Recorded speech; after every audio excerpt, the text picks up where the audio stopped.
Je m'appelle Rebecca Torres. J'ai 38 ans et depuis 3 ans, ma famille et moi vivons dans une propriété rurale près de Marlinton, en Virginie occidentale. Nous avons quitté Richmond pour chercher une vie plus tranquille et nous l'avons trouvée nichée contre l'immense et ancienne étendue sauvage de la forêt nationale de Monongahela. Mon mari, Marcus, est architecte et travaille à la maison, tandis que j'enseigne l'anglais au lycée de la ville. Notre fille, Lily, venait d'avoir 7 ans lorsqu'elle a rencontré une nouvelle amie, une rencontre qui allait fondamentalement changer notre perception du monde. Notre propriété de 8 acres est une clairière dans un océan d'arbres. La forêt nous entoure sur 3 côtés, un mur dense de feuillus si vieux et si haut qu'il crée un crépuscule perpétuel sous leur canopée. Nous avons toujours été stricts avec Lily. Elle ne doit jamais dépasser la lisière de la forêt seule. Ici, les bois ne sont pas un terrain de jeu. C'est une nature sauvage et primordiale, abritant des ours noirs, des lynx et une uniformité déroutante qui a déconcerté même les chasseurs les plus expérimentés. Les Appalaches ne pardonnent pas la négligence. Lily a toujours eu une imagination débordante, peuplant son monde de fées et de poupées qui parlent. Alors, quand elle a commencé à mentionner une nouvelle amie fin septembre, j'ai d'abord pensé que ce n'était qu'une autre de ses fantaisies. « Maman, j'ai rencontré quelqu'un de très gentil. Aujourd'hui, a-t-elle annoncé au dîner, les pieds se balançant sous sa chaise. Vraiment, ma chérie, ai-je souri. Et qui est ce quelqu'un? Une grande dame poilue qui vit dans la forêt, a-t-elle dit nonchalamment. Elle est très gentille. On a joué près du grand chêne. Je me suis arrêté. Cette précision était inhabituelle. « Lily, ai-je dit doucement, tu as dépassé la lisière de la forêt? Juste un tout petit peu, a-t-elle admis.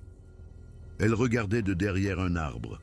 Au début, j'ai eu peur parce qu'elle est très, très grande, beaucoup plus grande que papa. Mais après, elle m'a fait un signe de la main et je lui ai répondu. Marcus et moi avons échangé un regard inquiet. « Lily, dit-il calmement, il n'y a pas de grande dame poilue dans la forêt. Tu inventes encore des histoires. » La mâchoire de Lily se serra, avec cet air obstiné qu'elle tient de moi. « Je n'invente rien, a-t-elle insisté. Elle a une fourrure marron foncé comme un ours, mais elle marche sur 2 jambes comme une personne, et elle a de grands yeux doux, comme du chocolat. » Mon cœur a raté un battement. « Ce n'est pas un ours, maman. Je sais à quoi ressemblent les ours. Elle se tient bien droite et elle m'a fait un cadeau. » Elle a plongé la main dans sa salopette et en a sorti un gland. C'était le plus gros que j'ai jamais vu, parfaitement formé, sa cupule encore attachée. Autour était enroulée une minuscule et délicate couronne d'herbes tressées, un exploit d'artisanat d'une finesse impossible pour n'importe quel animal que je connaissais. Je le lui ai pris, l'esprit en plein désarroi. Le tressage était précis, intentionnel. Ce n'était pas une formation naturelle. Où exactement as-tu vu cette amie, ai-je demandé, près du grand chêne, celui avec la cicatrice de foudre. Une fois Lily couchée, Marcus et moi avons discuté, le gland impossible posé sur la table entre nous. « Qu'est-ce que tu penses qu'elle a vu ?» a-t-il demandé en faisant tourner l'objet dans ses mains. « Tu sais comment elle est, ai-je dit, en essayant d'être rationnel. Une imagination incroyable. »« Mais là, c'est différent, Rebecca, » a-t-il soutenu en brandissant le gland. « Ça, c'est réel, quelque chose a fabriqué ça. » Un malaise insidieux s'est emparé de moi. « Demain, c'est vendredi, » ai-je dit. « Je rentrerai plus tôt et je la surveillerai pendant qu'elle joue. » Cette nuit-là, le sommeil m'a fui. Chaque craquement de la vieille maison me paraissait de mauvais augure. Mon esprit revenait sans cesse au gland, à l'histoire impossible et au sentiment que quelque chose de profond et d'inexplicable était en train de se produire à la lisière de notre jardin. Le lendemain, je me suis installé sur la terrasse arrière avec mon ordinateur portable, le regard fixé sur le jardin. Lily est rentrée de l'école et est sortie jouer vers 16 heures. Pendant 1 heure, tout a été normal. Puis, vers 17 heures, elle s'est figée. Elle s'est tournée vers la forêt, la tête penchée, comme si elle écoutait quelque chose que je ne pouvais pas entendre. Puis elle a souri, un grand sourire sincère et joyeux, et a fait un signe de la main en direction des arbres. Mon sang s'est glacé. Je me suis précipité vers la balustrade, scrutant la lisière de la forêt. « Lily, à qui fais-tu signe ?» ai-je crié, la voix tendue. « À mon amie !» a-t-elle répondu joyeusement. « Elle est venue me voir. Regarde, maman, elle est juste là. » Elle a pointé du doigt le chêne massif marqué par la foudre qu'elle avait mentionné, dont la base était plongée dans une ombre profonde. J'ai fixé le point indiqué, mes yeux s'habituant à la pénombre. Et je l'ai vu. Quelque chose d'immense se tenait derrière l'arbre, une forme qui n'était ni écorce ni ombre. C'était grand, peut-être 2,40 m, et large d'épaules. Je pouvais sentir son attention sur nous comme un poids physique. « Lily Marie Torres, viens ici tout de suite », ai-je dit, en utilisant la voix que je réservais aux urgences. Elle a entendu l'ordre dans mon ton et s'est traînée vers moi, ramassant ses poupées. Je n'ai pas quitté l'ombre des yeux. Elle n'a pas bougé, mais je sentais son observation, intelligente et patiente. À l'intérieur, j'ai verrouillé la porte et je suis allé à la fenêtre, regardant à travers le rideau. Le soleil déclinait, puis j'ai vu un mouvement. La grande silhouette s'est écartée de l'arbre et un instant, elle a été illuminée par une nappe de lumière dorée. C'était un bipède, marchant sur 2 jambes avec une grâce fluide qu'aucun ours ne pourrait imiter. C'était massif, couvert d'un pelage sombre, brun roux. Il balançait ses longs bras en marchant, disparaissant dans le sous-bois avec une finalité silencieuse qui m'a laissé sans souffle. Mon esprit rationnel cherchait des explications, un homme dans un costume, un jeu de lumière, mais une part plus profonde, plus primaire de moi-même, le savait. Ma fille de 7 ans avait joué avec un Bigfoot.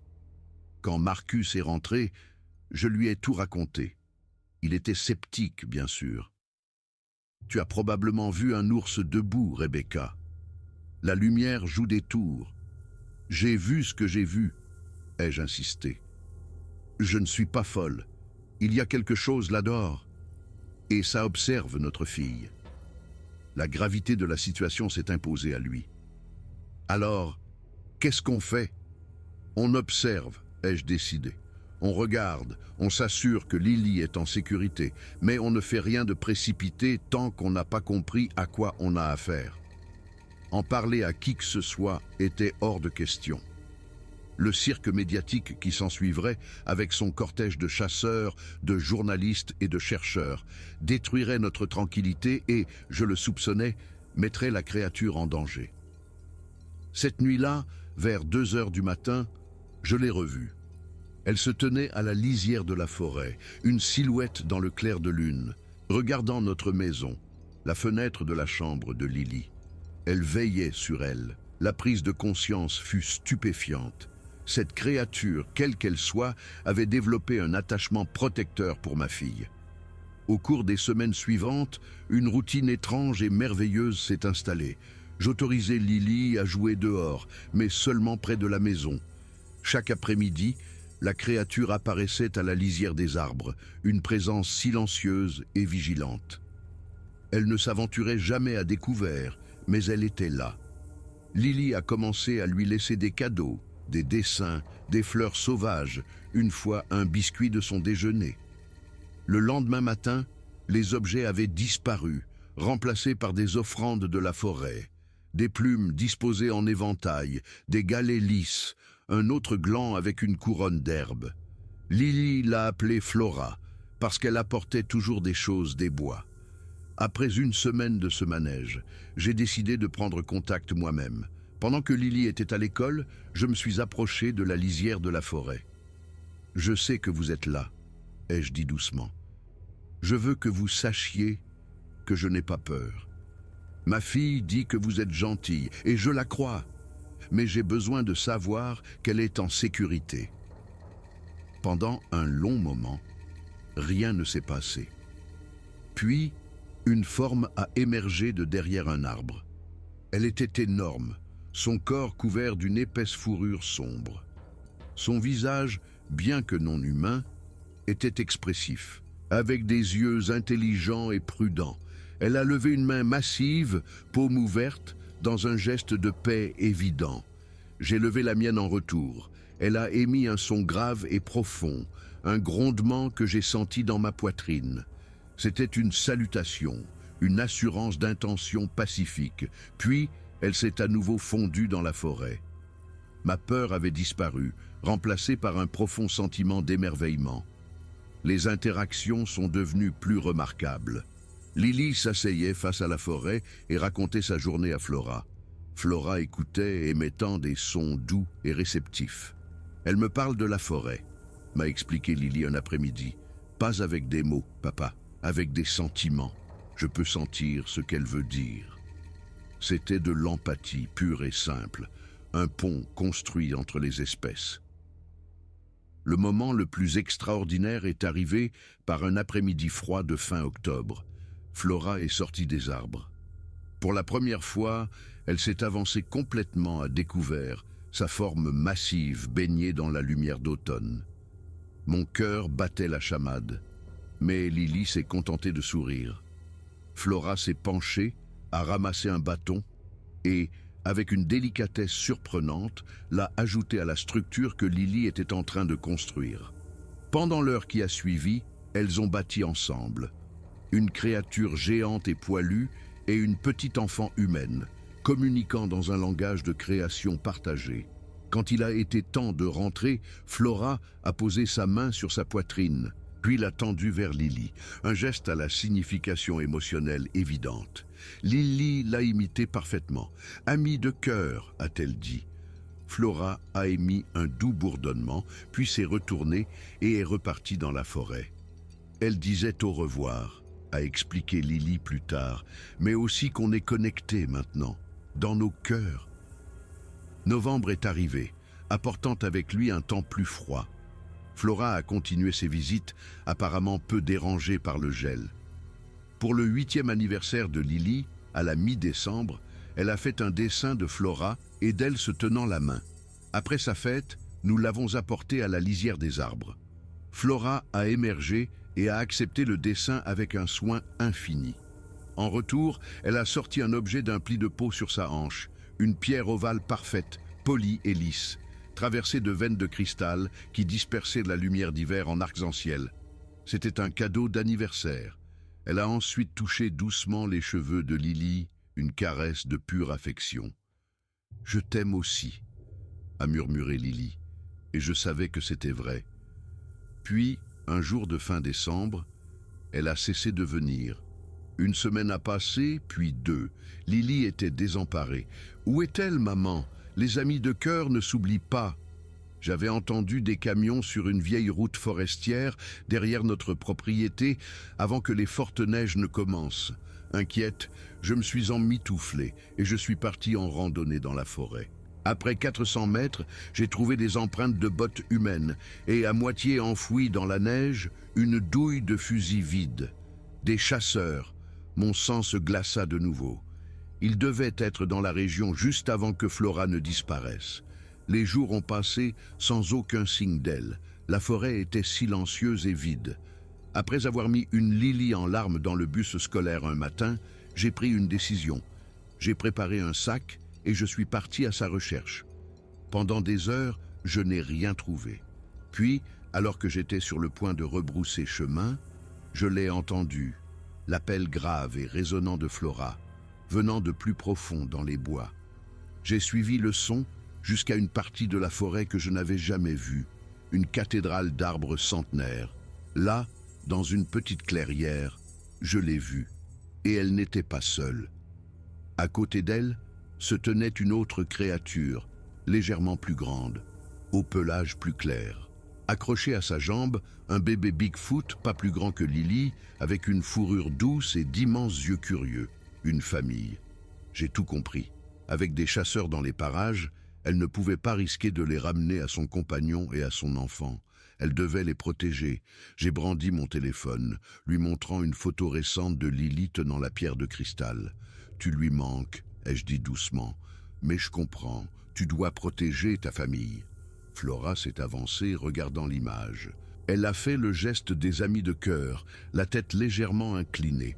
Le mâle a émis un son doux, et le bébé, dans une imitation surprenante, a placé sa petite main sur sa poitrine. Ce fut le moment le plus beau et le plus déchirant de ma vie. J'ai fait un dernier signe de la main et je suis parti sans me retourner. Ce soir-là, nous avons dit la vérité à Lily. Elle a pleuré, puis elle a demandé « Elle était heureuse quand tu l'as vue ?»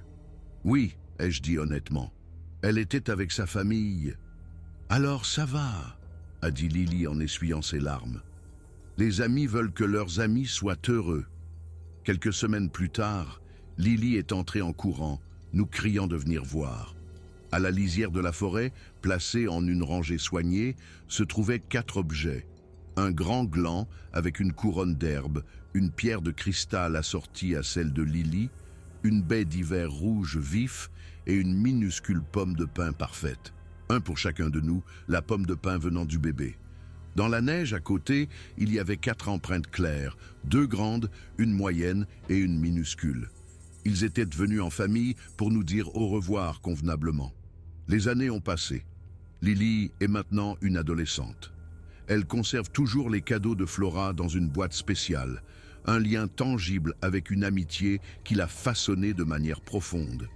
Elle a appris que la gentillesse transcende les espèces, que l'amour n'a pas besoin de langage, et que certaines choses que nous appelons monstres ne sont que des créatures que nous ne comprenons pas. Marcus et moi vivons toujours ici, changés à jamais par la merveille qui est entrée dans nos vies. Nous avons gardé le secret de Flora, protégeant l'intimité qu'elle chérissait si clairement. Parfois, par les matins brumeux, je crois voir une grande silhouette se déplacer dans l'ombre à la lisière de la forêt. C'est peut-être un jeu de lumière, mais je choisis de croire que c'est elle, veillant sur le petit coin du monde où elle a un jour trouvé une amie. J'aime à penser que quelque part, au plus profond de ces bois anciens, elle se souvient de la petite fille qui l'a aimée sans crainte, et qu'à travers la distance qui les sépare, 2 amis de cœur ressentent toujours leur lien. Un lien qui les a changées toutes les deux pour toujours.